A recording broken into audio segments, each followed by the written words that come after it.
You mentioned a little earlier your mentor, Gary Goldberg. I wondered what you think Gary saw in you that made him want to, when you were so young, partner with you on that and go through that process with you. Well, when I first started working for him, the first DreamWorks TV show was this sitcom called Champs. It wasn't successful. And the coolest thing about that show was Gary walked into the writer's room early on and he said, hey, I'm glad you're all here. I like all your work. I wasn't doing anybody any favors, but I believe in a meritocracy. I don't care if you're a staff writer or if you're the co-executive producer. If you're good at outlining shows, you're going to stand up in front of everybody and outline shows.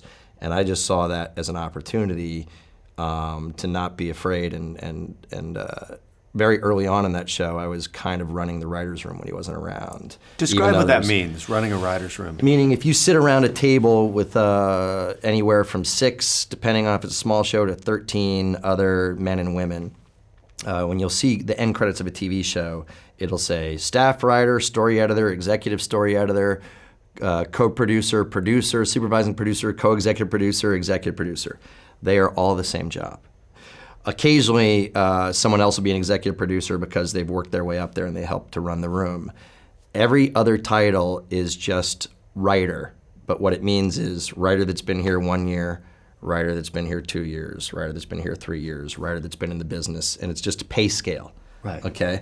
Every one of them does the same job. A lot of shows you'll go in and the people think that those titles are the hierarchy. So someone will maybe correctly in this show say, I'm the co-executive producer, so when those guys are off editing a show, I'm going to run the room in here and outline stories.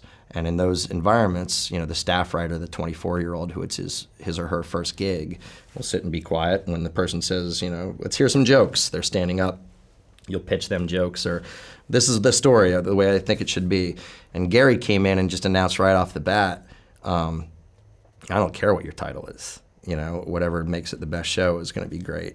And so I just went for it, because I've always been kind of vocal and good at breaking down stories and structure, and very quickly started kind of outlining and putting stories on the board.